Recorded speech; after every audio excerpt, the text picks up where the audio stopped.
Welcome to nursing smart के YouTube channel में एक बार फिर से आप सभी लोगों का स्वागत है। दोस्तों, नॉर्सेट 2021 की इस सीरीज़ में एक बार फिर से आप सबके सामने हाजिर हूँ। चलिए शुरू करते हैं।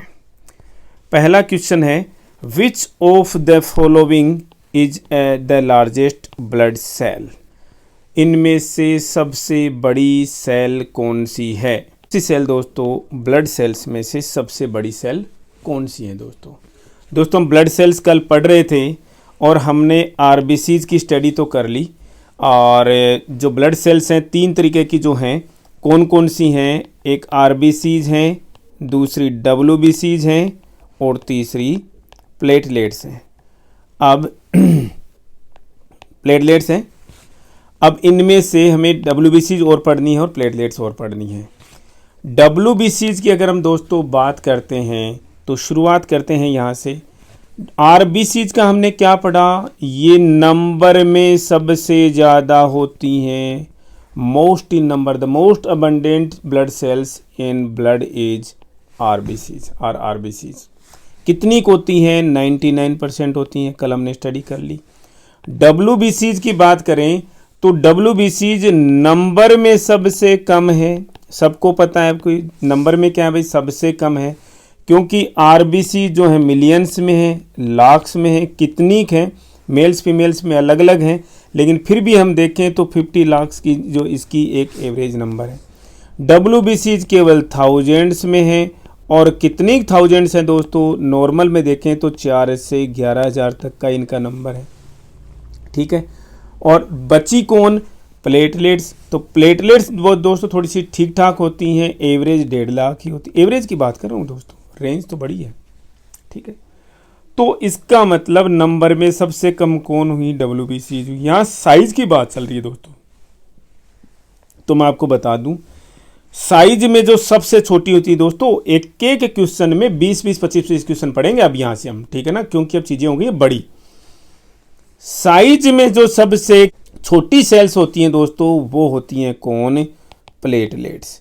प्लेटलेट्स साइज में सबसे छोटी होती हैं।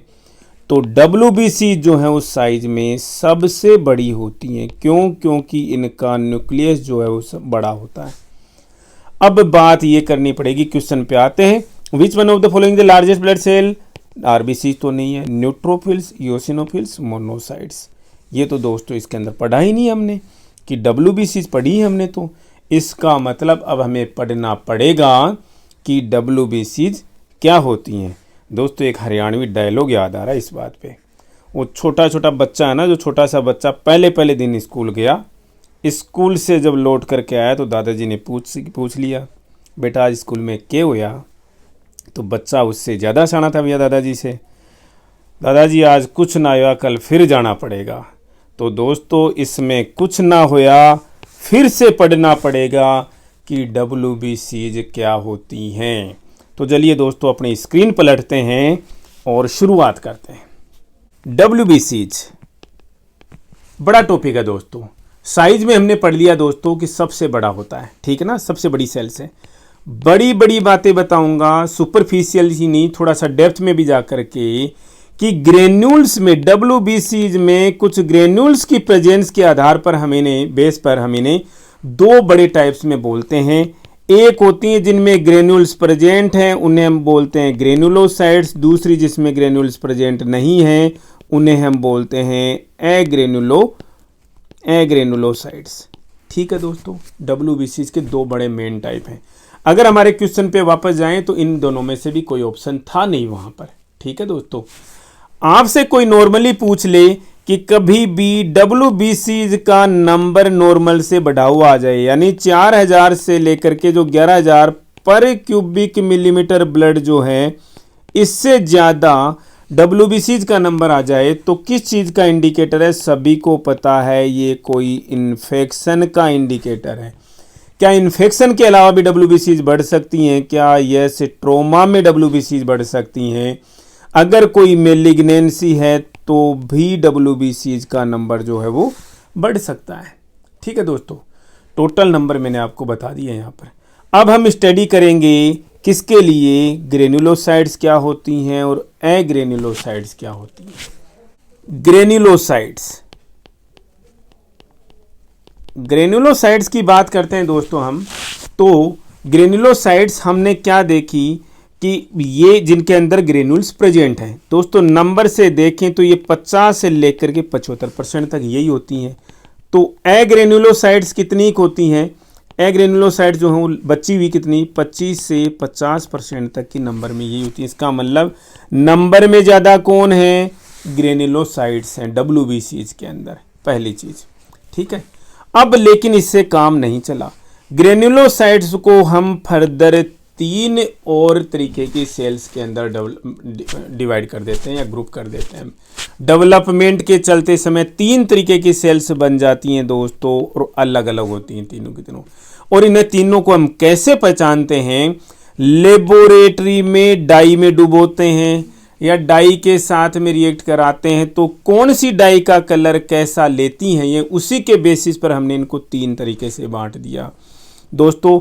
एक होती हैं जो एसिड डाई का कलर ले लेती हैं, एक होती हैं जो कि अल्कली यानी कि बेसिक डाई का बेस डाई का कलर ले लेती हैं, एक होती हैं जो कि दोनों तरीके की डाइज का कलर ले लेती हैं। अब ये एसिड डाई कौन सी होती है दोस्तों? एसिड डाई होती है इयोसिन।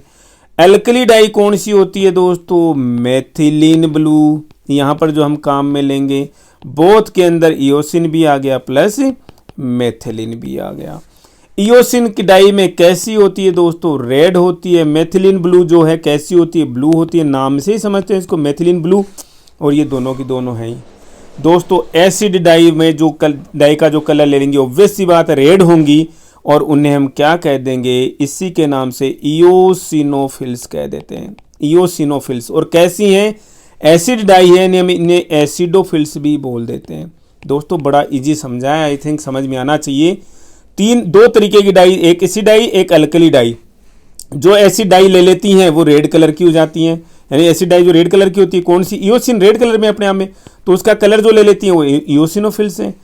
बेसिक डाई कौन सी दोस्तों? स्क्रीन चली गई, कोई बात नहीं, हम स्टडी कर रहे थे कहाँ से तीनों तरीके की जो सेल्स होती हैं कैसे कैसे एक एसिड डाई ले लेती हैं और एक अल्कली डाई ले लेती हैं, तीसरी बोथ तरीके की दोनों तरीके की डाई ले लेती हैं। तो एसिड डाई इयोसिन है दोस्तों।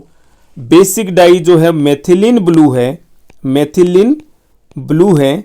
और इयोसिन कैसी डाई होती है? रेड कलर की होती है। ये बोथ दोनों की दोनों होगी, एसिड भी होगी, एसिड वाली भी होगी और अल्कली वाली भी होगी। रेड वाली ऑब्वियस सी बात है, एसिड डाई की कौन सा कलर ले लेंगी? रेड कलर ले लेंगी। तो इन्हें हम क्या कह देते हैं? इयोसिनोफिल्स कह देते हैं। इन्हें हम क्या कहेंगे? बेसोफिल्स कह देंगे। और दोनों जो कलर ले लेती हैं उन्हें हम क्या कहते हैं? न्यूट्रोफिल्स कहते हैं। और दोस्तों कलर कैसा ले लेती हैं? दोनों का मिला करके पर्पल कलर की हो जाती हैं दोस्तों। तो ये 3 तरीके की, ये तीनों की तीनों क्या हैं? ग्रेन्युलोसाइट्स हैं। ग्रेन्युलोसाइट्स नंबर में एग्रेन्युलोसाइट्स से ज़्यादा होती हैं थोड़ी सी दोस्तों। इतने से काम नहीं चलेगा, थोड़ा और स्टडी करना पड़ेगा, वही छोटे बच्चे वाली बात। तो चलिए करते हैं, डर किस बात का है। न्यूट्रोफिल्स, न्यूट्रोफिल्स से शुरुआत करेंगे दोस्तों। क्यों कर रहे हैं न्यूट्रोफिल्स से शुरुआत? अभी इयोसिनोफिल पहले बताया, अभी न्यूट्रोफिल्स पहले पढ़ रहे हैं। बता देते हैं हम न्यूट्रोफिल से क्यों शुरुआत करेंगे दोस्तों। ये छोटी छोटी हैं, स्मॉल होती हैं, बड़ी फास्ट होती हैं, ये हाईली मोबाइल हैं। और हाईली मोबाइल का मतलब जो ज़्यादा तेज चलेगा उसको पहले पूछा जाएगा। और ये कहाँ काम करती हैं? जब भी कोई इन्फेक्शन हो गया बॉडी में, जब कभी कोई इन्फेक्शन हो गया बॉडी में, ठीक है, कोई माइक्रोब्स आ गए, कोई बैक्टीरिया आ गया, वायरस आ गया, तो दौड़ करके जो डैमेज्ड टिश्यू है या इन्फेक्टेड टिश्यू है, डैमेज या इन्फेक्टेड टिश्यू है, वहां पर सबसे पहले दौड़ करके कौन जाती हैं? न्यूट्रोफिल्स ही जाती हैं दोस्तों। कौन जाती हैं? न्यूट्रोफिल्स जाती हैं। पहली चीज, एक तो आराम से बिना बुलाए भी जाती हैं दोस्तों कि कोई बात हो गई। दूसरी चीज, जैसे कोई इन्फेक्टेड टिश्यू है या डैमेज टिश्यू है, वहां से वो जो टिश्यू है, इन्फेक्टेड टिश्यू है, वो एक केमिकल रिलीज करता है। क्या रिलीज करता है दोस्तों? केमिकल रिलीज करता है, और इस केमिकल को क्या कहते हैं हम? कीमोटैक्सिन्स कहते हैं। कीमोटैक्सिन्स। इन कीमोटैक्सिन्स का मतलब काम क्या होता है, ये जाकर के बताते हैं किसको? न्यूट्रोफिल्स को। आफत आन पड़ी है, दिक्कत हो गई है, चलिए ठीक है ना, साइट पर चलिए, आपकी ज़रूरत है। दोस्तों पढ़ते जाइए, कैसे पढ़ा रहा हूँ, ठीक है ना, चीज़ें समझ में आएंगी। घर बैठे पढ़ा रहा हूँ और आप भी घर में ही बैठे हैं, और इससे अच्छा दस्तूर कुछ नहीं हो सकता। ठीक है दोस्तों, तो चलिए देखते हैं कि कीमोटैक्सिन्स जो न्यूट्रोफिल्स को बुला करके लेके आए, वो क्या करेंगी फिर न्यूट्रोफिल्स। न्यूट्रोफिल्स साइट पर आती हैं, लेकिन ये तो कहाँ पर थी जी? ये तो वेसल के अंदर थी किसी, और वेसल अल्टीमेटली कहाँ पर? कैपिलरी। अब कैपिलरी से टिश्यू के पास में तो पहुंच गई, लेकिन अंदर से खिड़की से देखती रहेंगी क्या? नहीं, मैदान में आना पड़ेगा, और मैदान में आने के लिए इस कैपिलरी से बाहर निकलना पड़ेगा। और बाहर निकलने के लिए कौन से प्रोसेस से बाहर निकलती हैं ये? एक्स्ट्रावेजेशन से। एक्स्ट्रावेजेशन का मतलब, एक्स्ट्रा का मतलब बाहर, आउट, वेजेशन का मतलब वेसल। वेसल से बाहर निकलना पड़ेगा दोस्तों, वेसल से बाहर निकलना पड़ेगा, तो उसे हम बोलते हैं एक्स्ट्रावेजेशन। कौन है ये? ल्यूकोसाइट्स हैं, इसलिए हम इन्हें क्या कह देते हैं भाई? ल्यूकोसाइट एक्स्ट्रावेजेशन भी बोलते हैं। और इसका एक दूसरा नाम है, केमिकल मेडिकल टर्म है, क्या बोलते हैं जिसे हम? डायपिडेसिस। डायपिडेसिस, इसका मतलब क्या होता है दोस्तों? पिडेसिस मतलब पैर बना करके। ये वाकई में पैर बना करके, पैर मतलब आप जो दोस्तों कई बार किसी संकरी स्ट्रक्चर से, हमारे लोकल लैंग्वेज बोलते हैं मोखी से, ठीक है ना, निकल करके जाते हैं, तो कैसे बॉडी में चेंज करते हुए निकलते हैं ना, किसी भी संकरी जगह से निकलते हैं, तो वैसे ही न्यूट्रोफिल्स जो हैं वो वेसल्स से यानी कैपिलरीज से बाहर अपनी स्ट्रक्चर में चेंज करते हुए बाहर आती हैं, और इसे हम कहते हैं डायपिडेसिस। कहाँ जाना है इनको? टिश्यूज तक जाना है, इसे हम ल्यूकोसाइट एक्स्ट्रावेजेशन भी बोलते हैं। आई होप दोस्तों आप लोगों को ये चीज़ें समझ में आ रही हैं। जब भी इन्फेक्शन हुआ, सबसे पहले कौन दौड़ करके गई? सबसे पहले यही दौड़ करके गई। क्या नाम है इनका? न्यूट्रोफिल्स नाम है जिनका। ठीक है दोस्तों, धीरे धीरे ये अपनी जगह वहाँ पर बढ़ा लेती हैं, अपना नंबर बढ़ा लेती हैं, और एक ज़्यादा इकट्ठी हो जाती हैं। क्या करेंगे अब? न्यूट्रोफिल्स काम कैसे करती हैं? आज तो गई, देखेंगी थोड़े ना। फेगोसाइटोसिस करती हैं। फेगोसाइटोसिस का मतलब जो फॉरेन मटेरियल है या बैक्टीरिया है उनको खा जाती हैं। खा तो गई, लेकिन मारना भी पड़ेगा उन्हें। मारने के लिए अपने आप में ये सेल्स ही तो है न्यूट्रोफिल्स, तो सेल्स के अंदर क्या होते हैं दोस्तों? लाइसोसोम्स होते हैं, जिनके अंदर एंजाइम्स हैं, लाइटिंग एंजाइम्स हैं, जो कि इन्हें मार डालते हैं। दोस्तों एक चीज़ अच्छे से याद रखिए, वो क्या? जब युद्ध होता है तो कौन कौन मरता है? जहाँ पर युद्ध चल रहा है वहाँ के लोग भी मर जाते हैं। तो डेड टिश्यू सेल्स, युद्ध कहाँ चल रहा है दोस्तों? इस लोकल टिश्यू में चल रहा है, तो वहाँ की सेल्स जो हैं वो मर जाती हैं। ठीक है, माइक्रोब्स जो हैं वो डेड हो जाते हैं। ठीक है, प्लस अपनी जो फेगोसाइट्स है यानी न्यूट्रोफिल्स जो हैं, या फेगोसाइट्स जो हैं, न्यूट्रोफिल्स या फिर फेगोसाइट्स, ये भी मर जाती हैं दोस्तों। मतलब सब तो नहीं मरती, वो भी मरी हुई होती डेड। ठीक है, इसके अलावा डेड कौन? ये माइक्रोब्स थे, माइक्रोब्स, और फिर लाइव भी। ये तीनों मिलकर के दोस्तों क्या बना लेते हैं? पस बना लेते हैं। आपसे कोई पूछे पस के अंदर क्या क्या होता है? डेड टिश्यू सेल भी होता है, डेड माइक्रोब्स होते हैं, लाइव भी होते हैं, लेकिन डेड न्यूट्रोफिल्स होती हैं या फेगोसाइट्स भी होती हैं। ठीक है, तो ये चीज़ें आपको दोस्तों पता होनी चाहिए। ये कुछ थी बातें न्यूट्रोफिल्स के बारे में। अब हम थोड़ा सा स्टडी कर लेते हैं किसके बारे में? इओसिनोफिल्स के बारे में। इओसिनोफिल्स क्या होती हैं? अभी हमने पढ़ा एसिड डाई का कलर टेकअप कर लेती हैं। कौन एसिड डाई? इओसिन। कैसा कलर होता है? रेड कलर होता है। तो ये एसिड इओसिनोफिल्स हैं। एसिड डाई को टेकअप करती हैं, एसिड डाई को टेकअप करती हैं, इसका मतलब हम इन्हें क्या बोल देते हैं, एसिडोफिल्स भी बोल देते हैं। एसिडोफिल्स भी दोस्तों हम इन्हें बोल देती हैं। फेगोसाइटोसिस तो ये भी कर सकती हैं दोस्तों। फेगोसाइटोसिस हमने अभी न्यूट्रोफिल पढ़ा, न्यूट्रोफिल हमने अभी पढ़ा, किस एक्शन से मारती हैं, फेगोसाइटोसिस से मारती हैं। किसको, माइक्रोब्स को। तो ये एसिडोफिल्स जो हैं ये भी क्या कर सकती हैं, फेगोसाइटोसिस करती हैं। लेकिन सभी लोग एक ही काम करने लग जाएंगे तो कैसे काम चलेगा बताओ। इसका मतलब इन्हें अलग काम दिया जाता है। किसको, किसके अगेंस्ट में, वर्म्स हमारी बॉडी में दोस्तों पैरासाइट्स की तरह से रह रहे होते हैं। किसकी तरह से, परजीवी हैं वो, हमारा खून चूसते रहते हैं। खून तो क्या, हम जो चीज़ें खाते हैं हमारी उन चीज़ों को खाते रहते हैं, ठीक है ना। तो इन वर्म्स के अगेंस्ट में एक्ट कौन करता है, इओसिनोफिल्स करती हैं। अब दोस्तों आप बोलोगे इतने तो बड़े वर्म्स, ये छोटी छोटी सेल्स कैसे खाएंगी फेगोसाइटोसिस से, जी नहीं खा सकती। इसलिए इनके पास में क्या होता है, हिट वाला स्प्रे होता है। क्या होता है इनके पास में, हिट स्प्रे। क्या वाकई में होता है क्या, मजाक कर रहा हूँ दोस्तों, लेकिन ऐसा ही कुछ होता है इनके पास में। और क्या होता है इनके पास में, कुछ ग्रेन्यूल्स हैं, किसके, टॉक्सिक केमिकल्स के ग्रेन्यूल्स हैं, जो इन्हें इसके ऊपर स्प्रे कर देती हैं और उन्हें ख़त्म करने का काम करते हैं।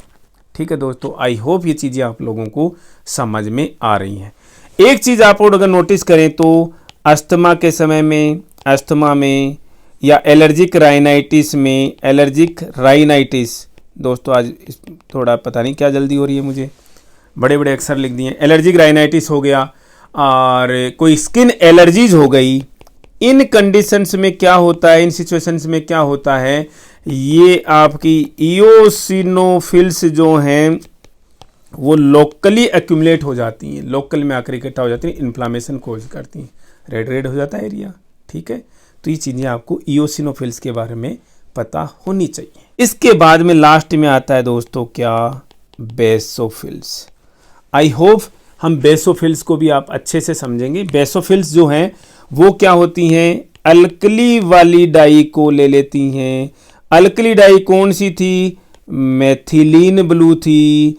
तो कलर भी इनका कैसा हो जाता है, डाई लेकर के ब्लू हो जाता है। इन्हें हम क्या कहते हैं, बेसोफिल्स कहते हैं। ऑब्वियस सी बात है, ग्रेन्युलोसाइड्स हैं तो इनके अंदर भी कुछ ग्रेन्यूल्स होते हैं। इनके ग्रेन्यूल्स क्या क्या हो सकते हैं, हिपेरिन, किसी से छुपा नहीं है। हिपेरिन क्या काम करता है, ब्लड के अंदर एंटीकोगुलेंट का काम करता है। इसके अलावा कुछ हिस्टामिन्स भी, हिस्टामिन के ग्रेन्यूल्स भी इनके अंदर होते हैं। हम स्टडी करेंगे कि फिर इनके पर्टिकुलर हम ड्रग के अंदर हम इसके चैप्टर को स्टडी करेंगे। ठीक है ना।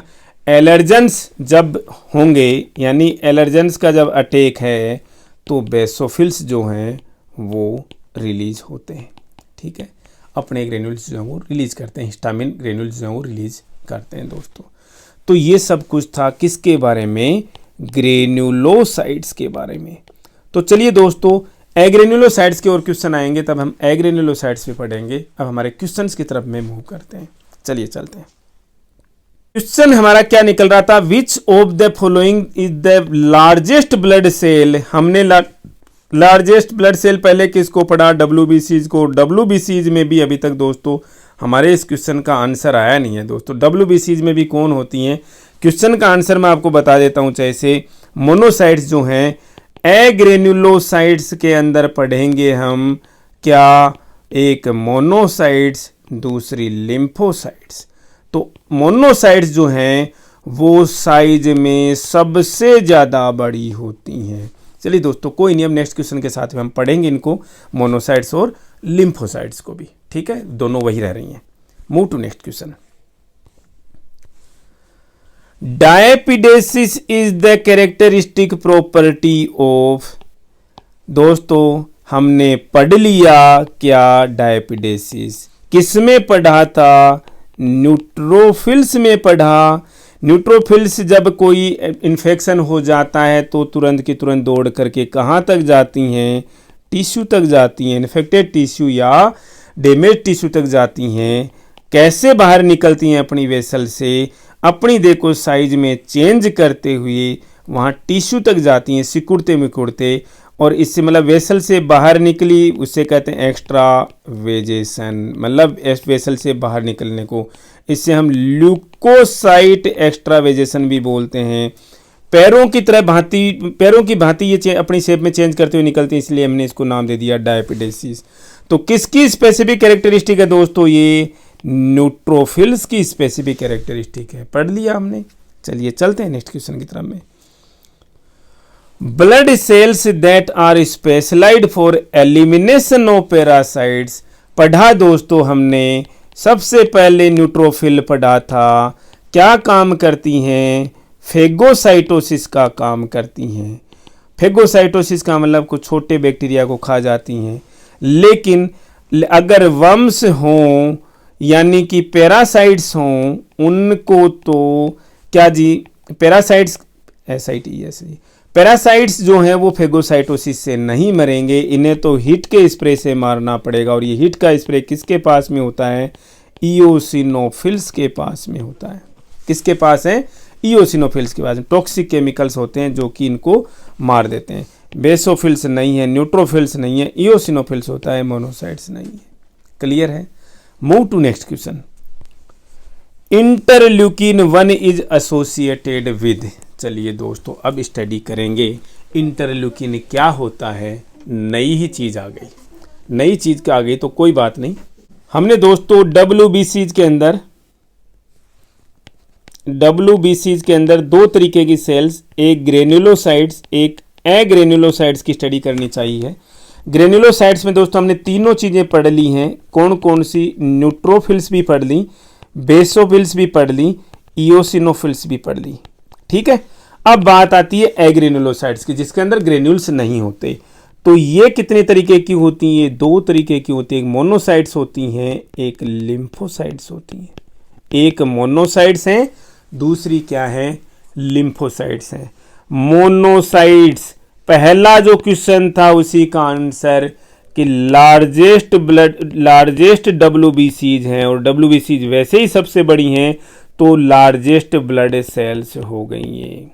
याद रखोगे। स्मॉलेस्ट किसका नाम बताया मैंने, स्मॉलेस्ट होती हैं प्लेटलेट्स। लार्जेस्ट हैं मोनोसाइट्स और स्मॉलेस्ट हैं प्लेटलेट्स। ठीक है दोस्तों। अब क्या चीज है देखो, थोड़ा सा समझिएगा, इसी के ऊपर रहते हैं। क्या पढ़ रहे हैं दोस्तों, हम पढ़ रहे हैं मोनोसाइट्स। ठीक है। मोनोसाइट्स में कुछ तो क्या करती हैं, कुछ तो क्या करती हैं। आजकल बनवारी लाल बिंदास सीकर से एक वो वीडियोस बनाते हैं कुछ ना कुछ, ठीक है ना, तो कुछ ना कुछ सीरीज चल रही है उनकी एक। तो कुछ जो क्या करती हैं और कुछ क्या करती हैं भाई। कुछ मोनोसाइट्स हैं वो क्या काम करती हैं, मोटाइल होती हैं और क्या करती हैं, ब्लड के अंदर ही सर्कुलेट करती रहती हैं, ब्लड के अंदर ही सर्कुलेशन में रहती हैं। लेकिन इनमें से कुछ क्या करती हैं, घर में नहीं टिकती, माइग्रेट कर जाती हैं। पैसा कमाने के लिए घर से बाहर जाना पड़ता है, माइग्रेट करना पड़ता है।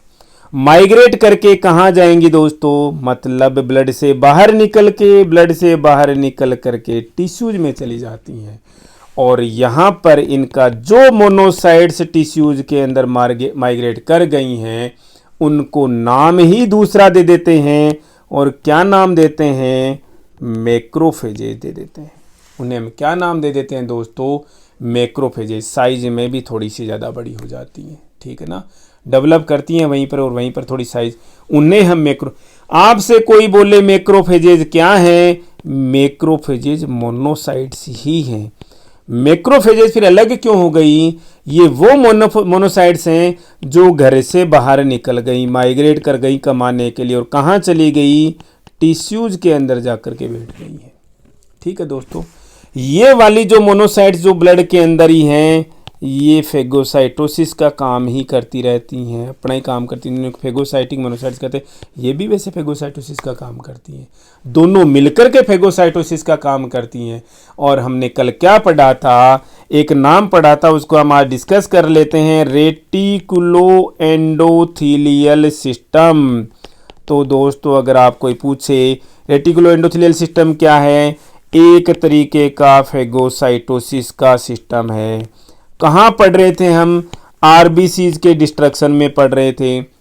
आरबीसीज का डिस्ट्रक्शन मेनली किस में, स्प्लीन में, और फिर थोड़ा लीवर के अंदर भी। लीवर में कौन, कुफर सेल्स, बताया था दोस्तों मैंने, कल का वीडियो देखेंगे आप वापस जो नए हैं चैनल में।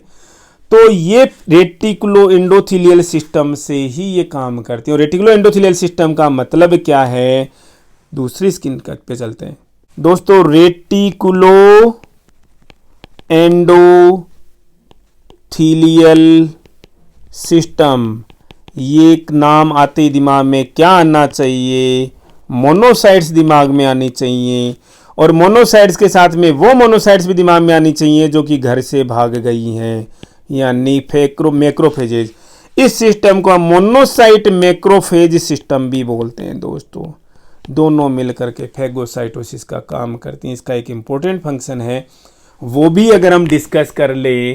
क्या डिस्कस करें दोस्तों, ट्यूबरकुलोसिस बेसिलाई, यानी ट्यूबरकुलोसिस का जो इन्फेक्शन है, टीबी का जो इन्फेक्शन है दोस्तों, इसमें जो रेजिस्टेंट टीबी की बात मैं अगर करूं तो रेजिस्टेंट टीबी की अगर हम बात करें तो कहाँ पर, लंग्स में ये कुछ पॉकेट्स बना देती हैं।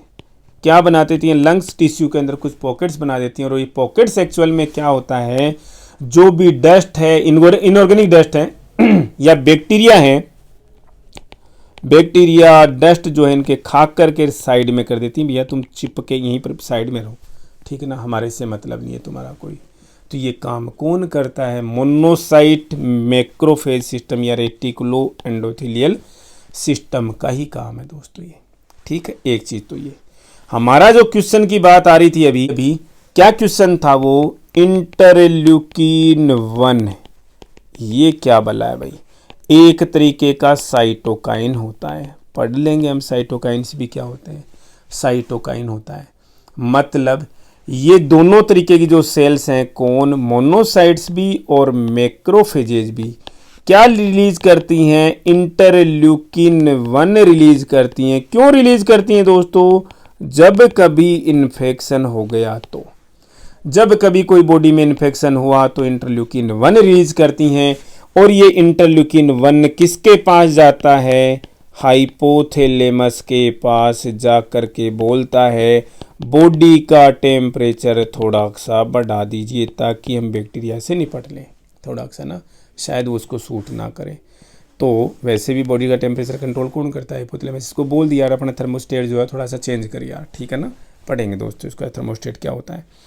तो बॉडी टेम्परेचर को बढ़वा दिया, किसने बढ़वा दिया, इंटरल्यूकिन ने जाकर के बढ़वा दिया वहाँ पर। क्लियर है, ठीक है दोस्तों, ओके। साथ साथ में लगे हाथ हमने एग्रेनुलोसाइट्स जब हम पढ़ रहे हैं, एग्रेनुलोसाइट्स जब हम पढ़ रहे हैं तो एक तरीके की हमने मोनोसाइट्स तो पढ़ ली, दूसरे तरीके की जो सेल्स होती हैं इसकी कौन होती हैं दोस्तों, वो होती हैं लिम्फोसाइट्स। क्यों ना इनको भी पढ़ लें हम साथ में, ठीक है ना। ये क्या होती हैं भाई, ये भी बड़ी हैं साइज के अंदर, मोनोसाइट्स और लिम्फोसाइट्स, ये भी बड़ी हैं लेकिन इनसे तो छोटी हैं, ठीक है ना, दिमाग में रखना थोड़ा सा, ओके। अब एक चीज लिम्फोसाइट्स के बारे में, मोनोसाइट्स के बारे में क्या पढ़ा हमने, कुछ ब्लड के अंदर सर्कुलेट करती हैं, कुछ टिश्यूज के अंदर चली जाती हैं, जिनको हमने क्या बोल दिया, मैक्रोफेजेज बोल दिया दोस्तों। मोस्ट ऑफ द लिम्फोसाइट्स क्या करती हैं, कल कुछ अलग पढ़ते हैं, कुछ एक मतलब थोड़ी सी वो तो ब्लड के अंदर ही रहती हैं, लेकिन इनमें से मोस्ट ऑफ द सेल्स जो हैं वो कहाँ चली जाती हैं, टिश्यूज के अंदर चली जाती हैं दोस्तों, ठीक है ना। लिम्फोसाइट्स जो हों टिश्यूज के अंदर चली जाती हैं। और ये कॉमन लिम्फेटिक टिश्यू कौन से हैं दोस्तों, पता होना चाहिए आप लोगों को। बॉडी के अंदर कॉमन लिम्फेटिक टिश्यू कौन कौन है, यानी कहाँ रहती हैं ये, या तो लिम्फ नोड्स के अंदर रहती हैं, या फिर स्प्लीन के अंदर रहती हैं। स्प्लीन भी एक लिम्फेटिक टिश्यू है दोस्तों, ठीक है ना, स्प्लीन भी एक लिम्फेटिक टिश्यू है। लिम्फोसाइट्स की कहानी यहीं ख़त्म नहीं होती, ये अगेन दो तरीके की होती हैं। लिम्फोसाइट्स की अगर हम बात करें तो दो तरीके की होती है, तो बहुत इंपॉर्टेंट है दोस्तों, यहाँ से क्वेश्चन आता है एग्जाम्स के अंदर। क्या क्वेश्चन आता है, एक होती हैं टी सेल्स, दूसरी होती हैं बी सेल्स, यानी कि टी लिम्फोसाइट्स और बी लिम्फोसाइट्स।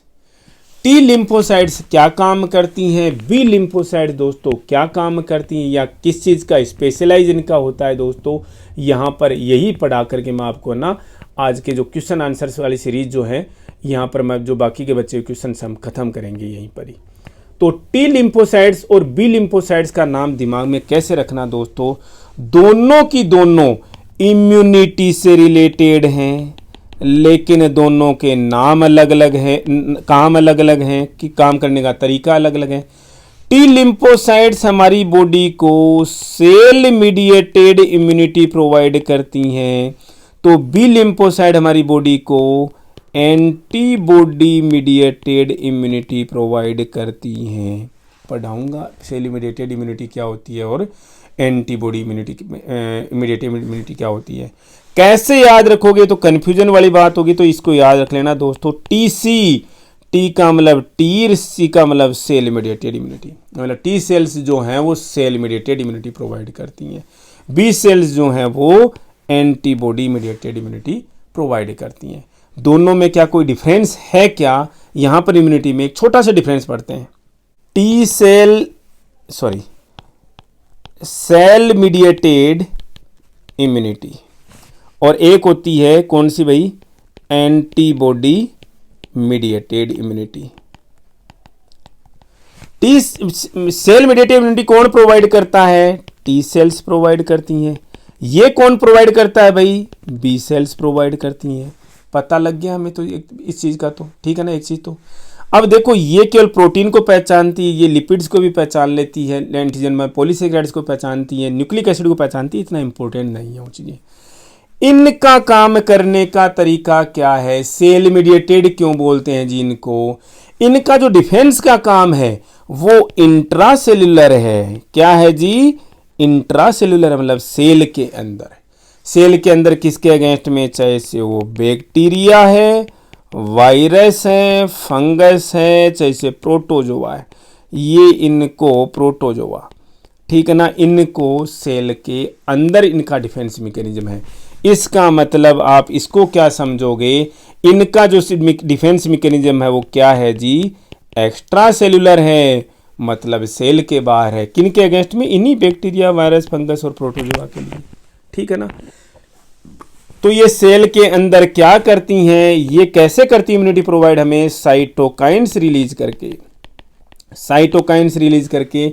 ये सेल के बाहर कैसे करती हैं, एंटीबॉडीज रिलीज करके, ठीक है ना, एंटीबॉडीज रिलीज करके ये अपना काम करती हैं दोस्तों। ये टी सेल और बी सेल की इम्यूनिटी है, डिफरेंट, बहुत इंपॉर्टेंट क्वेश्चन है, तो बहुत रिपीटेडली क्वेश्चन आ जाता है, सेल मीडिएटेड इम्यूनिटी किसकी होती है जी, एंटीबॉडी मीडिएटेड इम्यूनिटी किसकी होती है। छोटी छोटी चीज़ें पढ़नी है दोस्तों, सफ़र आगे तक का तैयार करना है हमें, इधर उधर नहीं देखना बेमतलब में, ठीक है। चलिए अपने क्वेश्चंस की तरफ मूव करते हैं। Interleukin 1 is associated with increase in body temperature, मिल गया जी पहला ही आंसर हमें, ठीक है ना, जरूरत ही नहीं है देखने की। Next question is RBCs are destroyed by, पढ़ लिया था दोस्तों हमने, मोनोसाइट मैक्रोफेजेज सिस्टम, मैंने कल बताया था आपको क्या, रेटिकुलो एंडोथीलियल सिस्टम। कौन होती हैं रेटिकुलो एंडोथीलियल सिस्टम में, मोनोसाइट्स और मैक्रोफेजेज होती हैं। कैसे करती हैं ये काम, फेगोसाइटोसिस से करती हैं। कहाँ करती हैं, स्प्लीन के अंदर करती हैं, लीवर के अंदर भी करती हैं थोड़ा बहुत। लीवर में कौन है काम करने वाली, कुफर सेल्स हैं। कौन है दोस्तों, कुफर सेल्स हैं, ठीक है। T cells provide immunity, T cells कौन सी इम्यूनिटी प्रोवाइड करती हैं जी, याद रखना, टीसी मतलब cell mediated immunity, cell mediated immunity. B cells कौन सी प्रोवाइड करती हैं? Antibody mediated immunity. तो यहाँ पर आंसर क्या हो गया दोस्तों? टी सेल्स का सेल मीडिएटेड। थैंक यू दोस्तों, थैंक्स अ लॉट। मैं शुक्रगुजार हूँ दोस्तों आप लोगों का। मुझे नहीं पता मैं कैसे पढ़ा रहा हूँ, क्या पढ़ा रहा हूँ, ये तो मेरे को पता है। कैसे पढ़ा रहा हूँ ये आप लोग मुझे बता सकते हैं केवल। मैं कभी नहीं बोलता कि मेरे वीडियो को आप लाइक कीजिए, शेयर कीजिए। मैं ज़्यादा से ज़्यादा अगर कंटेंट मेरा पसंद आ रहा है तो दोस्तों आप सब्सक्राइब करके रख लीजिएगा और मुझे कमेंट बॉक्स में लिख करके बताइएगा कि हम और क्या इम्प्रूवमेंट कर सकते हैं हमारी इस सीरीज़ के अंदर, ताकि आप लोगों को ज़्यादा से ज़्यादा बेनिफिट हो, क्योंकि मैं आप लोगों के लिए कंप्लीटली डेडिकेटेड हूँ दोस्तों, यहाँ पर डिवोटेड हूँ यहाँ पर, कि आप लोगों की नॉर्सेट 2021 की नैया पार लगानी है। थैंक यू दोस्तों, ऐसे ही मिलते रहेंगे रोज़ और ऐसे ही बात करेंगे, ऐसे ही कुछ और क्वेश्चंस के साथ में हम नेक्स्ट वीडियो के साथ हाजिर होंगे आपसे। Good night.